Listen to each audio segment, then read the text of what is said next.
Hi friends, இன்றைக்கி நம்ம பார்க்க போகிற டிஷ் நொர பிஞ்சி.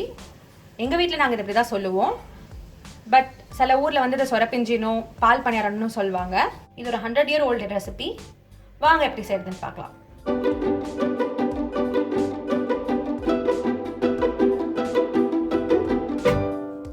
நொரப்பிஞ்சி செய்ய தேவையான பொருட்கள்: 1/2 கப் பச்சரிசி, 1/4 கப் உளுந்து, 1/2 கப் தேங்காய் துருவல், 1/2 கப் சர்க்கரை. அரிசியையும் உளுந்தையும் தனித்தனியாக 3 மணி நேரத்துக்கு ஊற வச்சுக்கணும். 1/4 டீஸ்பூன் உப்பு, 2 பிஞ்ச் ஏலக்காய் பொடி. அரிசியையும் உளுந்தையும் தனித்தனியாக அரைச்சிக்கிட்டு அது ரெண்டுத்தையும் நல்லா உப்பு போட்டு மிக்ஸ் பண்ணி மாவு ரெடி பண்ணியாச்சு. கூட நம்ம எடுத்து வச்சிருந்த தேங்காய் துருவல்லேருந்து திக்கான தேங்காய் பால் எடுத்து வச்சுருங்க. இந்த மாதிரி ஒரு பாத்திரம் வச்சுக்கிட்டு நம்ம எடுத்து வச்சிருந்த 1/2 கப் சர்க்கரையும் 1/4 கப் தண்ணியும் ஊற்றிக்கிட்டு நல்லா கரைச்சிக்கணும். இது வந்து பாகு லெவலில் காய்ச்சிக்க வேணாம், ஜஸ்ட்டு கரைஞ்சா போதும்.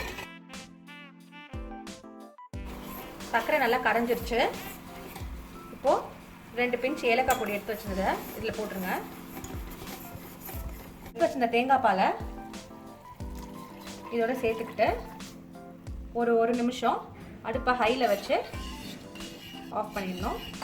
ஒரு கடாயில் இதை போட்டு எடுக்கிறதுக்கு எண்ணெய் வச்சுக்கோங்க. எண்ணெய் நல்லா சூடாகிடுச்சு. நுரப்பிஞ்சியெல்லாம் இப்படி கொஞ்சம் கொஞ்சமாக கையிலையும் எடுத்து போடலாம். அப்படி இல்லை அப்படின்னா நீங்கள் ஸ்பூன்லேயும் போடலாம்.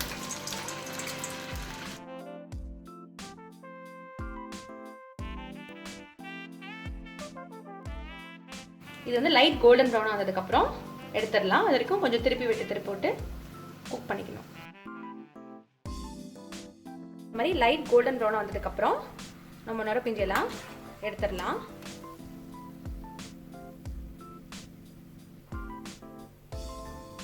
நீங்கள் சர்வ் பண்ணும்போது நம்ம பண்ணி வச்சுருந்த தேங்காய் பால் அண்ட் சுகர் மிக்சரை இந்த மாதிரி மேலே ஊற்றி சர்வ் பண்ணுங்கள். நீங்கள் எந்த டைமில் சாப்பிட போகிறீங்களோ அதுக்கு முன்னாடி கரெக்டாக பண்ணால் போதும். அப்போ தான் நுரப்பிஞ்செல்லாம் வந்து கிறிஸ்பியாக இருக்கும். இந்த மாதிரி உள்ள பபுளாக இருக்கும். இதை நீங்கள் அப்படியே தேங்காய் பாலில் டிப் பண்ணி சாப்பிடணும். இந்த வீடியோ உங்களுக்கு பிடிச்சிருந்ததுன்னா லைக் பண்ணுங்கள், ஷேர் பண்ணுங்கள், மறக்காமல் இந்த சேனலை சப்ஸ்கிரைப் பண்ணிடுங்க. Until then, bye.